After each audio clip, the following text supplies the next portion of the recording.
宅沿着街边开展，社区小学棕色木质外墙，夕阳下散发温暖余晖。加拿大温哥华高比例木建筑搭上茂密林木，有如森林之城，赏心悦目。加拿大相当积极使用永续建材，不止学校，目前卑诗省包括许多民间住宅以及公共建筑物都是使用集合木材建成，数量超过280栋。年产5200亿立方公尺木材，温哥华所在省份木材资源丰厚，像是这栋学校系馆，一梁一柱就全由木材建成。一般印象木造屋不够强，盖不高，强度拼不过钢筋水泥，但其实只要结构设计精准，用木材盖大楼不是不可能。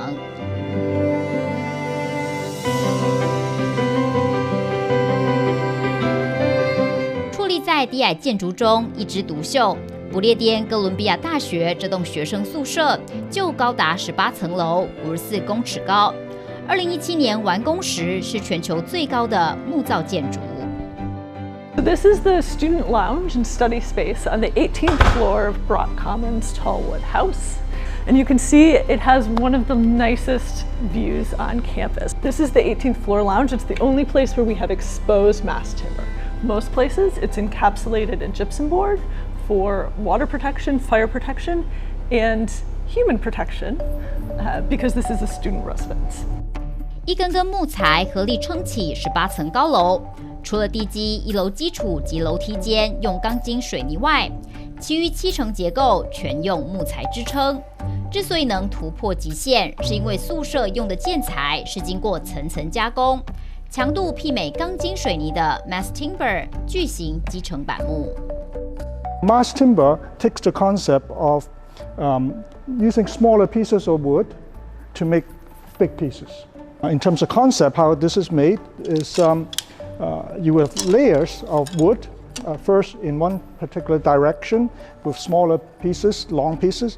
You put glue on top, and then another layer in the orthogonal or 90 degrees direction. Again, glue on top, and so on and so forth.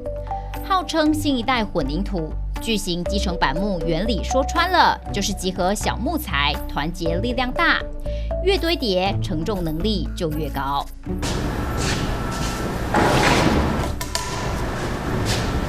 实际测试，无论蓝色机器如何施加拉力，这块结合过的木材始终纹风不动，直到这个瞬间。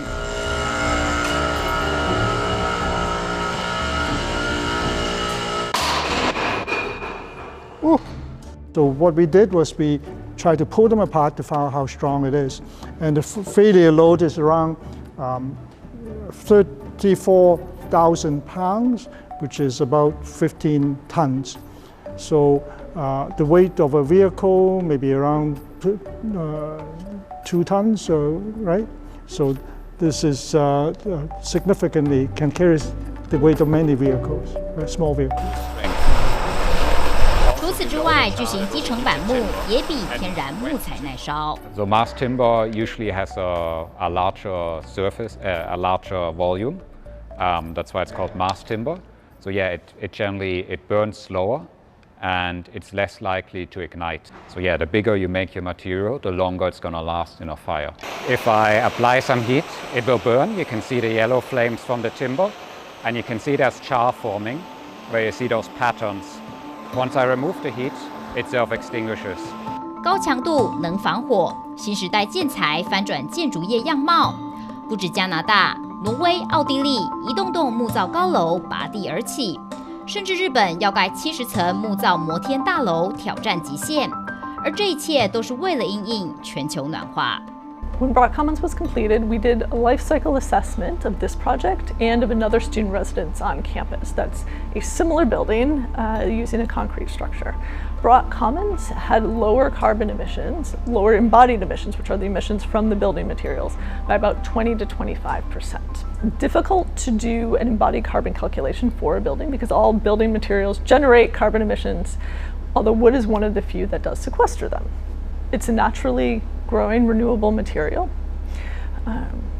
It locks in carbon as it grows, which it does quite rapidly. It provides other ecosystem services as the tree grows, which is very sustainable. It's also a very workable material. Right here. Hi, Hello. Hello. Nice to meet you too.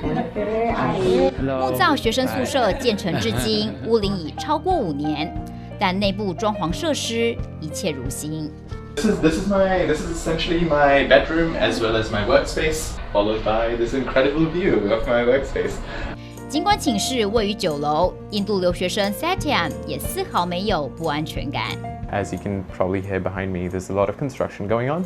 But yeah, being able to just close my window suppresses most of those sounds. 新建材新工法进化，钢筋水泥大楼不再是现代城市唯一风貌，木造摩天大楼逐渐成为建筑显学，矗立在城市中，创造绿色天际线。